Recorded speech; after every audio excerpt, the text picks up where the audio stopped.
بسم اللہ الرحمن الرحیم القرآن حیاتی. The Quran is my life, the way to connect with Allah subhanahu wa ta'ala. السلام علیکم ورحمۃ اللہ وبرکاتہ. انشاءاللہ آج ہم سورۃ التوبہ آیت نمبر 97 to 99 دیکھیں گے. اور اللہ سبحانہ تعالیٰ ان آیتوں میں بتا رہے ہیں کہ یہ گاؤں دیہات کے جو لوگ ہوتے ہیں یہ کفر اور نفاق میں جو ہے وہ اتنے کٹر کیوں ہوتے ہیں، اور کون سے لوگ ہیں جو اللہ کی راہ میں خرچ کرنے کو اپنے اوپر بوجھ سمجھتے ہیں، کن کے خرچ کو اللہ تعالیٰ جانتا ہے، کس کے خرچ کو اللہ قبول کرتا ہے. ان تمام چیزوں کو انشاءاللہ ہم دیکھیں گے. اعوذ باللہ من الشیطان الرجیم. بسم اللہ الرحمن الرحیم. الاعراب اشد کفرا ونفاقا وأجدر ألا يعلموا حدود ما أنزل الله على رسوله والله عليم حكيم. دیہاتی عرب کے جو یہ دیہاتی ہے زیادہ شدید نافرمانی اور نفاق میں ہوتے ہیں، اور بہت ممکن ہے کہ انہیں پتہ نہیں وہ حدود جو نازل کیا اللہ نے اپنے رسول صلی اللہ علیہ وسلم پر. بے شک اللہ خوب علم والا، حکمت والا ہے. آیت نمبر 98. وَمِنَ الْأَعْرَابِ مَن يَتَّخِذُ مَا يُنْفِقُ مَغْرَمًا وَيَتَرَبَّصُ بِكُمُ الدَّوَائِرَ عَلَيْهِمْ دَائِرَةُ السَّوْءِ وَاللَّهُ سَمِيعٌ عَلِيمٌ. اور دیہاتیوں میں کچھ لوگ ایسے بھی ہیں کہ وہ یہ سمجھتے ہیں کہ اللہ کی راہ میں جو وہ خرچ کر رہے ہیں اس کو جرمانہ سمجھتے ہیں، تاوان سمجھتے ہیں. ٹھیک ہے، اللہ تعالیٰ کہتے ہیں اور انتظار کرتے رہتے ہیں وہ سب تمہارے بارے میں گردش زمانہ کا. انہی پر گردش بری ہے اور اللہ سب کچھ سنتا اور جانتا ہے. آیت نمبر 99. وَمِنَ الْأَعْرَابِ مَن يُؤْمِنُ بِاللَّهِ وَيَوْمِ الْآخِرِ وَيَتَّخِذُ مَا يُنْفِقُ قُرُبَاتٍ عِنْدَ اللَّهِ وَصَلَوَاتِ الرَّسُولِ أَلَا إِنَّهَا قُرْبَةٌ لَهُمْ سَيُدْخِلُهُمُ اللَّهُ فِي رَحْمَتِهِ إِنَّ اللَّهَ غَفُورٌ رَحِيمٌ. اللہ سبحانہ تعالیٰ مزید آیت نمبر 99 میں فرماتے ہیں اور دیہاتیوں میں سے کچھ ایسے بھی ہوتے ہیں جو ایمان رکھتے ہیں اللہ پر اور آخرت کے دن پر، اور وہ ذریعہ سمجھتے ہیں اپنے خرچ کو اللہ کی قربت کا اور رسول کی دعاؤں کا. اچھی طرح جان لو کہ بے شک یہ سب جو ہے قربت کا ذریعہ بنے گی ان کے لیے، ضرور داخل کرے گا اللہ انہیں اپنی رحمت میں. بے شک اللہ مغفرت کرنے والا، رحم کرنے والا ہے. انشاءاللہ سورۃ التوبہ آیت نمبر 97 سے دیکھتے ہیں. اور اب یہاں پر جو ذکر آ رہا ہے وہ جو ہے دیہاتی عرابی جو لوگ ہوتے ہیں، اور جیسے کہ مدینہ کے اور قریب قریب کی جو بستیاں تھیں، جو کہ گاؤں دیہات کے جو لوگ ہوتے ہیں عرابی ان کو کہا جاتا ہے، ان کے تعلق سے جو ہے وہ کچھ باتیں ہو رہی ہیں. آیت پڑھتے ہیں، اس کے بعد انشاءاللہ اس کے اوپر بات کرتے ہیں کہ اللہ سبحانہ تعالیٰ نے ان کے تعلق سے کیا بات اور کس بات کو ہائی لائٹ کیا ہے. 97 میں اللہ تعالیٰ فرماتے ہیں اعوذ باللہ من الشیطان الرجیم. الاعراب اشد کفرا ونفاقا واجدر الا يعلموا حدود ما انزل اللہ علی رسولہ واللہ علیم حکیم. کہ یہ دیہاتی جو ہیں، عرب کے دیہاتی، یہ زیادہ سخت ہوتے ہیں کفر میں، نافرمانی میں اور نفاق میں، اور بہت ممکن ہے کہ انہیں پتہ بھی نہیں ہو. کیا پتہ نہیں ہو؟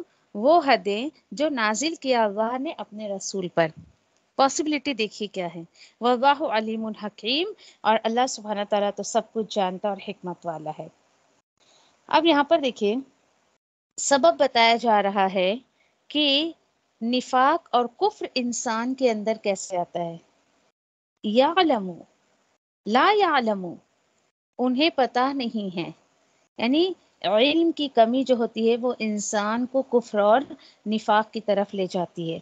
اس بات کی طرف اشارہ کیا جا رہا ہے. اور اکثر دیکھا گیا ہے، ایک جگہ تو آیا ہے اور زیادہ کہ یہ زیادہ سخت ہوتے ہیں، یعنی یہاں پر ہے اور بھی انشاءاللہ ہم پڑھیں گے کہ واقعی دیہاتی جو ہوتے ہیں وہ علم کی دوری کی وجہ سے نہ انہیں دنیا کا علم ہوتا ہے نہ انہیں دین کا علم ہوتا ہے، اور اس وجہ سے دیکھیں آپ کس طریقے سے وہ اللہ کی حدوں سے جو ہے وہ باہر نکل جاتے ہیں. اچھا باہر کیسے نکلتے ہیں؟ بیسیکلی انہیں پتہ ہی نہیں ہوتا ہے کہ اللہ سبحانہ تعالیٰ نے اپنی کتاب میں کیا نازل کیا ہے اور کیا نہیں نازل کیا ہے. یہ سب سے بڑی وجہ بتائی گئی ہے. اکثر آپ نے بھی دیکھا ہوگا، دیکھیے کہ ایسے لوگ واقعی کتنی ایسی چیزیں جو ہے وہ دیکھنے میں آئی ہیں کہ نعوذ باللہ ایک ہی گھر کی عورت نہ جانے کتنے لوگوں کی بیویاں بن کے رہتی ہے. یہ ایک بہت بڑی جہالت ہے وہاں پر. اور اس کی بہت ساری وجہ دیکھیے کہ بے حیائی ہے اور لا علمی ہے، اور کئی صدر وہ جانوروں کے بیچ میں رہ رہ کر وہ جانوروں کی طرح زندگی گزارنے لگتے ہیں. یہ اللہ تعالیٰ بتا رہے کہ جس طریقے سے ایک جانور کو بالکل کوئی سینس نہیں ہوتا ہے نا، ویسے کچھ دیہاتی ایسے ہوتے ہیں کہ انہیں ایسا لگتا ہے بس یہی زندگی ہے. جیسے یہ جانور زندگی جی رہے ہیں ویسے یہ بھی یہ زندگی ہے. کتنی چیزیں ہیں جو انہیں پتہ ہی نہیں ہوتی ہے، علم نہیں ہوتا ہے ان کو. اور اکثر دیکھیں یہ بھی بہت بڑی حقیقت ہے کہ جس کو دیکھو کہ دنیاوی علم کی قدر نہیں ہوتی نا، تو وہ بندہ دین کے علم کی بھی قدر نہیں کرتا ہے. جی ہاں، کیوں؟ کیونکہ اب یہاں پر دیکھیں آپ کہ جیسے کہ اگلی آیت میں اللہ تعالیٰ بتا رہے ہیں نا کہ کیا وجہ ہے. اور جب ایسے لوگ، یعنی کہ جو اگلی آیت ہے کہ جب انہیں خرچ کرنے کو کہا جاتا ہے تو کیوں ان کو یہ جو ہے بوجھ لگتا ہے.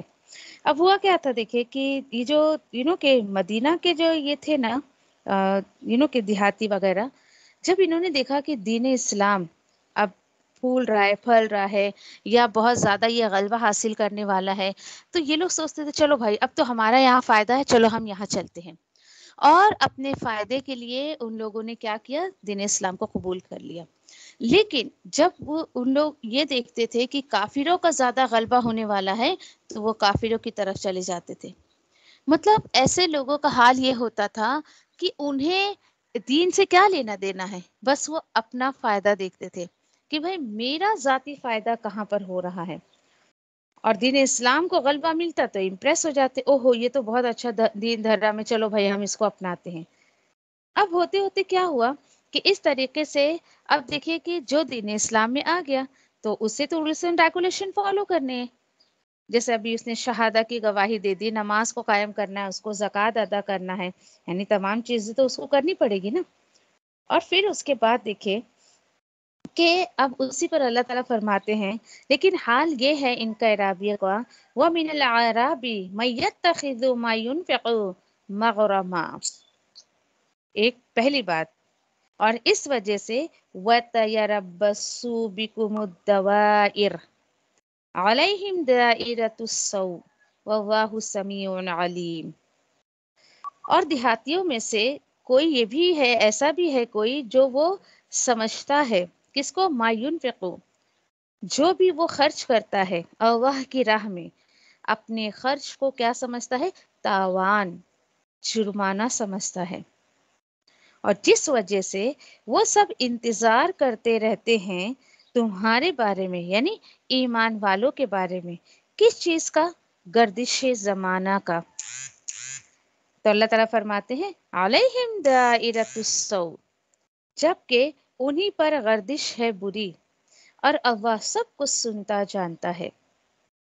دیکھیے یہ ہے حقیقت ان کی یہاں پر جو بتائی جا رہی ہے. کیا ہوا یہاں پر جو امپورٹنٹ بات جس کی طرف اللہ سبحانہ تعالیٰ توجہ چاہتے ہیں کہ جیسے کہ سمجھے کہ فار ایگزامپل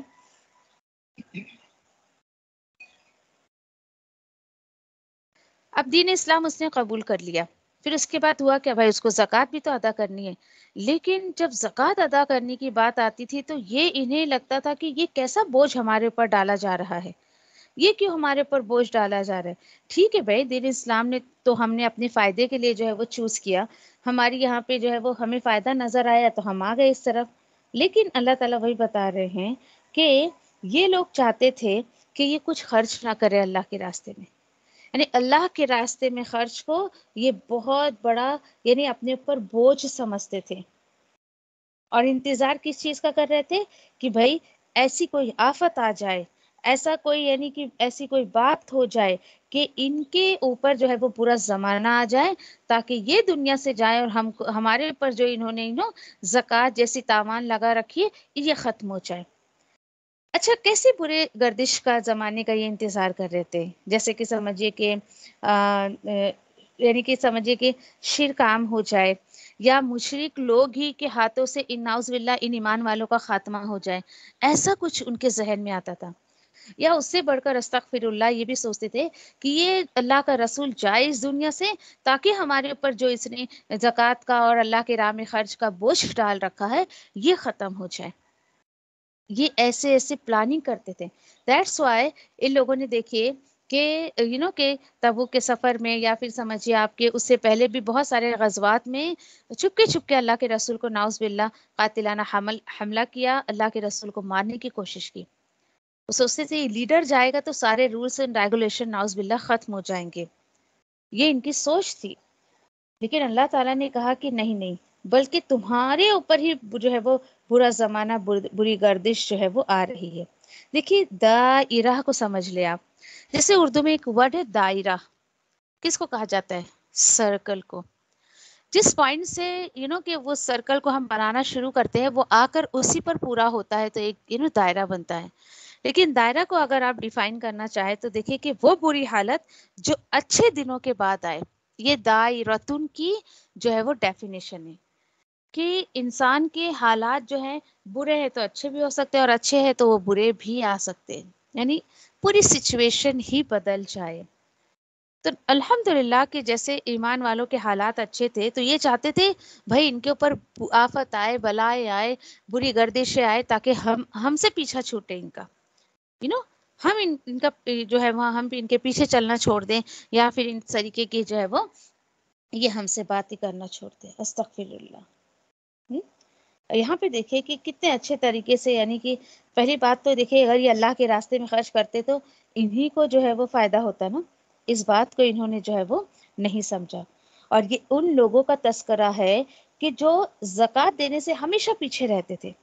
آج بھی آپ دیکھیں، آپ کا بھی اتفاق ہوتا ہوگا کہیں بھی گاؤں دیہات میں جانے کا نا، ذرا جائزہ لیا کرے اور دیکھیے کہ زکوٰۃ وغیرہ تو فرائض میں آتے نا، فرض صدقہ ہے، چلے نفل کو تو چھوڑے دیں، وہ کہیں گے بھائی ہمارے پاس تو رہتا ہی نہیں، ہم کیا اللہ کے راہ میں خرچ کریں. اچھا پیسہ ہی نہیں رہتا ہے نا، زیور وغیرہ کس قدر ان کے پاس ہوتا ہے، کیونکہ انہی چیزوں سے وہ کھیلتے رہتے ہیں، انہی چیزوں کو وہ دل لگاتے رہتے ہیں. تو سوچتے بھائی یہی زندگی ہے، اسی طریقے سے جینا چاہیے. لیکن رکھیں آپ مال، اللہ منع نہیں کرتا ہے، لیکن اس کا حق ادا نہیں کرتے ہیں. بات آئی سمجھ میں؟ اب دیکھیے کہ فار ایگزامپل کہ آپ نے کسی کے ہاں سے چیز لے لی، یا پھر سمجھیے کسی نے آپ کے ہاں سے چیز لے لیا، کچھ بھی لے لیا، چلے بھائی آپ اتنا مائنڈ نہیں کریں گے. چوری چکاری بھی انسان کر لیتا ہے تو بھی اتنا مائنڈ نہیں کرتا ہے، اس کو برا بھی نہیں سمجھتا ہے، ایسے ہی ہوتا ہے نا. لیکن جہاں پر زکوٰۃ کی بات آتی ہے، حیرت کی بات ہے کہ علم کی کہ علم نہیں ہونے کی وجہ سے کتنے لوگ اس کو اپنے اوپر بوجھ سمجھتے، تاوان سمجھتے. اچھا گاؤں تو چھوڑ ہی دیں آپ، شہروں میں بھی بہت سارے لوگ ایسے ہیں جو ابھی بھی شہر میں رہتے ہوئے بھی گاؤں کے کلچر کو فالو کرتے ہیں. ابھی بھی ایسے لوگ ہیں جو اس طریقے کی باتیں کرتے ہیں، نہیں بھئی یہ زکوٰۃ خود کیا ہوتی ہے، ہم نے تو آج تک ادا ہی نہیں کیا، چونکہ وہ ان کے باپ دادا کے کلچر میں نہیں ہوتا ہے. حالانکہ دیکھیے اس کا کلچر سے کوئی سوال نہیں ہے، کوئی تعلق نہیں ہے، یہ ایک فرض ہے، ایک فرض عبادت ہے، اللہ کا حکم ہے، کرنا ہے مطلب کرنا ہے. ایسے ہی خیر اتفاق ہوا کسی سے بات کرنے کا تو پتہ چلا مجھے کہ پچھلے تقریباً آپ کہیں کہ 15 سالوں سے وہ بندی زکوٰۃ کی ایک فکس اماؤنٹ رکھتی ہے، اینڈ دیٹ از 10,000، اور بہت مال ہے ان کے پاس. پتہ ہے مجھے جیولری کی کے شکل میں بھی، اور آپ کہیں کہ ایسے کیش کی شکل میں بھی کافی ان کے پاس اماؤنٹ ہے، اور مجھے پتہ ہے کیونکہ سارے میرے ہاتھوں کا ہی رکھا دھرا ہے نا اس طریقے سے. تو میں نے کہا بھائی کہ یہ تم نے اپنی طرف سے فکس کیوں کر لیا؟ نہیں ہم لوگ تو فکس اماؤنٹ نکالتے ہیں. میں نے کہا آپ نے 15 سال پہلے جو جیولری لی ہے، ایک بات بتائے کیا ابھی تک وہی اسی ریٹ میں ہے؟ نہیں. تو میں نے کہا زکوٰۃ پھر کیسے آپ کی ایک جیسی ہو سکے گی؟ یعنی انسان کو جب دینے کی بات آتی ہے تو وہ اپنی من کی کرتا ہے. بات آئی سمجھ میں کہ اس طریقے سے. اور پھر جب میں نے انہیں یاد دلایا کہ آپ کے پاس اور بھی پراپرٹی ہے، ایسا ہے، یہ ہے، وہ ہے، بولتے نہیں بابا میرے پاس تو 1 روپے بھی نہیں اب زکوٰۃ دینے کو. وہ عورت جو ہاتھوں میں 4 کڑے پہن کر رکھی ہے، اس کے پاس اتنا زیور ہے، سب کچھ ہے، اب وہ مجھے سامنے سے کہہ رہی ہے کہ نہیں میرے پاس ابھی پیسے نہیں زکوٰۃ دینے کو. سوچے پھر اللہ سبحانہ تعالیٰ جب بدلہ لیتے ہیں ان سب تمام چیزوں کا، جب انسان پھر روتے رہتا ہے. یہ حال ہے دیکھیے مسلمانوں کا. حیرت کی بات ہے آج اللہ کا حق ادا نہیں کرتے اور اللہ سبحانہ تعالیٰ سے تمام حق لینے کی بات کرتے ہیں. تو دیکھیے میں آپ سے وہی کہہ رہی ہوں کہ یہ کوئی دیہات کی عورت نہیں تھی جس سے میں بات کر رہی تھی، یہ شہر میں رہنے والی عورت تھی. تو یہاں پر یہ بات تو بتائی جا رہی ہے، لیکن شہر میں جو لوگ کہ ایسے جو گاؤں کے کلچر کو فالو کرتے ہیں، باپ دادا کے دین کو، باپ دادا کے کلچر کو فالو کرتے ہیں، وہ لوگ شہر میں بھی ایسی حرکتیں کرتے ہیں. اور دیکھیں کہ اب پتہ ہے آپ کو کہ کہ کچھ لوگ ہوتے ہیں جن کے پاس دنیاوی ایجوکیشن ہوتا ہے، تھوڑا وہ بھی میں آپ کو سمجھا دوں.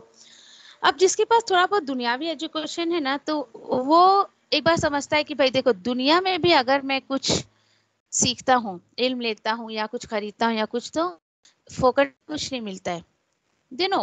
کہ فری آف کاسٹ کچھ بھی نہیں ملتا ہے. تو ایسے لوگ اللہ کی راہ میں دینے کو بھی مطلب تاوان نہیں سمجھتے. چلو بھائی دنیا کے لیے دے رہا ہوں نا، تو میں دے دیتا ہوں اللہ کے لیے بھی، کیا فرق پڑتا ہے، وہ یہ سوچتا ہے. اور اس کے بعد دیکھیے اور جس کے پاس دیکھیے کہ یہ بھی حقیقت ہے، جس کے پاس کہ دنیا کا بھی علم ہوتا ہے تو تھوڑا بہت وہ سوچتا ہے کہ نہیں چلو دین میں بھی میں خرچ کر دیتا ہوں. اور دین کا علم نہیں ہونے کے باوجود بھی خرچ کی بات ہے. لیکن آج بھی دیہاتوں میں آپ دیکھیں کہ کسی کسی جگہ پر بارٹر سسٹم، آپ کو پتا ہے گا جنہوں نے کامرس پڑھا ہوگا، بارٹر سسٹم کیا ہے؟ چیز کے بدلے میں چیز لینا. کتنے لوگ ایسے ہیں کہ ان کے پاس اتنے بھی پیسے نہیں ہوتے، یا وہ بھی تو دینا پسند نہیں. ایک چیز میں نے دیکھا ہے، لوگ چیز کے بدلے میں چیز لے لیں گے. کیونکہ حال ہی میں ابھی 2-3 مہینے پہلے ہی میرا اتفاق ہوا ایک دیہات میں جانے کا، ایک فنکشن اٹینڈ کرنے ہم لوگ جو گئے تھے. ابھی تقریباً مئی کی بات ہے، مئی کی ہی بات ہے. پیسہ لوگوں سے نکلتا نہیں ہے، بھلے جیبیں بھری ہوں گی، ان کی تجوریاں بھری ہے پیسوں سے، پیسے نکلتے نہیں ان سے، کیونکہ انہیں پتہ نہیں ہے، امپورٹنس نہیں ہے. اللہ تعالیٰ کہہ رہے ہیں نا کہ وہ اللہ کے حدوں کو جانتے ہی نہیں ہیں. تو دیکھیے آج مجھے اور آپ کو پتا ہے، تو میری اور آپ کی ڈیوٹی ہے کہ انہوں نے جو ان چیزوں کو رسم و رواج کے نام پہ جو ہے سمجھے کہ آج اللہ کی حدود کو انہوں نے پار کر لیا ہے.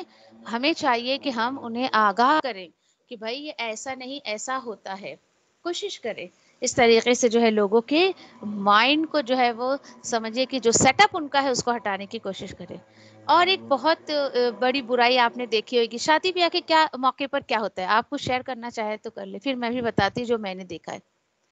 شادی بیاہ کے موقع پر کیا ہوتا ہے، جو آج شہر میں رہ کر بھی جو ہے سمجھیے کہ گاؤں دیہات کے کلچر کو فالو کرتے ہیں. بتائیے کیا دیکھا ہے اپنی شادی بیاہ کے موقع پر؟ لے ٹاپک پر اگر ہم دیکھیں تو بولیے، کوئی شیئر کرنا چاہتے ہیں؟ کون کون ہے یہاں پر؟ سارا آنٹی ہیں، شادی کریمہ ہے.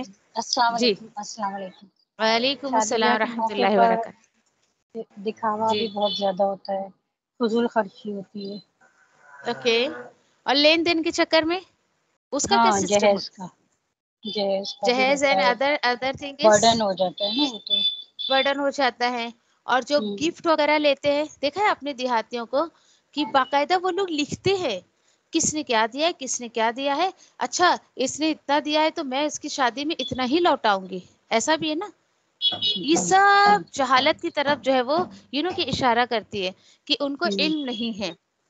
دیکھا ہے میں نے کہا نا ایک دیہات میں شادی اٹینڈ کرنے کا موقع ملا مجھے، لیکن پہلے بھی کیا، 10 سال پہلے بھی ایک کیا تھا تو اچھا وہ دیکھے کہ اتفاق کی اس کو لکھنے کے لیے مجھے ہی چنا ان لوگوں نے، آپ ذرا ریکارڈ رکھیں، آپ ذرا صحیح سے رکھیں. میں نے کہا یہ کیا بلا ہے بھائی، یہ مجھے کیوں ذمہ داری دے دی آپ نے، کیوں لکھ رہے ہیں اس کو؟ نہیں پھر ان کو لوٹانا بھی تو رہتا ہے نا. میں نے کہا ایسا ضروری تو نہیں ہے، یہ جہالت کی نشانی ہے کہ بھائی اس نے میری بیٹی کی یا میرے بیٹے کی شادی میں اتنا کہ کیش دیا تھا تو میں اتنا ہی کیش دوں گی، کچھ سامان دیا تھا تو میں سامان دوں گی. ان تمام جہالت کو چھوڑ دیں، یہ سب اچھی چیزیں نہیں ہیں. کوشش کریں کہ ان تمام چیزوں کو جو ہے وہ کہ دیکھیے پھر لوگوں میں اور کہ ایک پڑھے لکھے طبقے میں اور ایک جاہل طبقے میں کیا فرق رہ جائے گا پھر. تو ان سب چیزوں کا اس طریقے سے جو ہے خیر حساب وغیرہ نہیں رکھنا چاہیے کہ جیسے لوگ کرتے ہیں. اور حل دیکھیے آپ کے ہفتے بھر پہلے سے جو ہے وہ رشتے دار آ جاتے ہیں کہ چلو بھائی شادی ہے اور ہمیں جانا ہے اور اس طریقے کی باتیں. تو یہ سب جہالت کی نشانی ہے. کوشش کریں کہ ان تمام چیزوں سے اپنے آپ کو بری کریں، اور جو لوگ کرتے ہیں تو کوشش کریں ان کو جو ہے یعنی کہ سمجھائے کہ دیکھیے بھائی یہ سنت رسول نہیں ہے. بات آئی سمجھنے؟ جہالت سنت کا اپوزٹ ہے. جہاں سنت کو فالو نہیں کیا جائے گا وہاں جہالت جنم ضرور لے گی. تو میری اور آپ کی ڈیوٹی ہے کہ آج اللہ سبحانہ تعالیٰ نے مجھے اور آپ کو اپنی کتاب کا علم دیا ہے تو ہم اس کو دوسروں تک پہنچانے کی کوشش کریں. کوشش کریں گے؟ بولیے. ایک میں آپ کو بتاؤں، اللہ کے رسول صلی اللہ علیہ وسلم کے ساتھ جو واقعہ ہوا تھا کہ ایک دیہاتی نے اللہ کے رسول کو ایک گفٹ دیا. ٹھیک ہے، ہدیہ تو اللہ کے رسول قبول کر لیتے تھے. ٹھیک ہے، انہوں نے قبول کر لیا.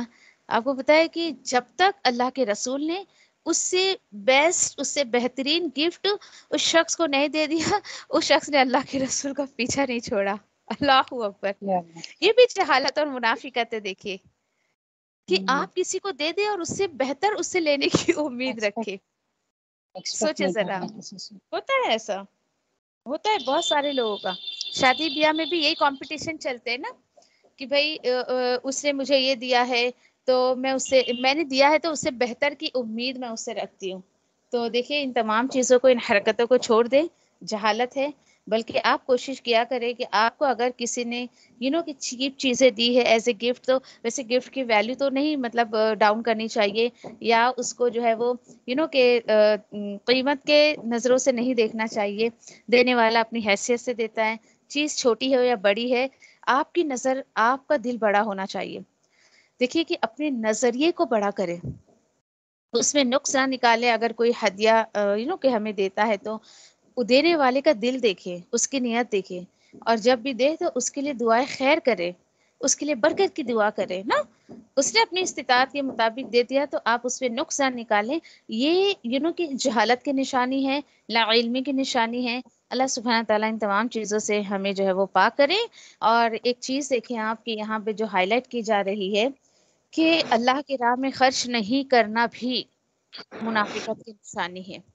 یہ بھی منافقت کی طرف جو ہے وہ اشارہ کرتا ہے کہ جو لوگ اللہ کے راستے میں خرچ کرنے کو اپنے اوپر بوجھ سمجھتے ہیں تو وہ بھی منافقت کی نشانی ہے. سورہ بقرہ میں دیکھیے کہ بہت کم ہم نے اس کی ڈیفینیشن پڑھی تھی. سورۃ التوبہ میں آپ کو کتنی اس کی کہ کوالٹی پتہ چل رہی ہے کہ اور کیا کیا جو ہے وہ صفت منافقت میں ہوتی ہے. جو بھی خیر آ رہی ہے اللہ سبحانہ تعالیٰ سے دعا کریں کہ ان تمام جو ہے وہ چیزوں کو ہمارے اندر سے ختم کرتے ہیں. آمین یا ربی. چلیں انشاءاللہ اس کو کنٹینیو کریں گے اللہ کے حکم سے. اوکے، جزاکم اللہ خیرا وآخر دعوانا الحمد للہ رب العالمین. سبحان اللہ و بحمدہ، سبحانک اللہم و بحمدک، نشہد ان لا الہ الا انت، نستغفرک و نتوب الیک. سبحان ربک رب العزت عما یصفون وسلام علی المرسلین والحمد للہ رب العالمین. ربنا آتنا فی الدنیا حسنۃ وفی الآخرۃ حسنۃ وقنا عذاب النار. ربنا لا تزغ قلوبنا بعد إذ هديتنا وهب لنا من لدنك رحمة إنك أنت الوهاب. ربنا هب لنا من أزواجنا وذرياتنا قرة أعين واجعلنا للمتقين إماما. ربنا تقبل منا إنك أنت السميع العليم وتب علينا إنك أنت التواب الرحيم آمين يا رب العالمين. السلام علیکم ورحمۃ اللہ وبرکاتہ.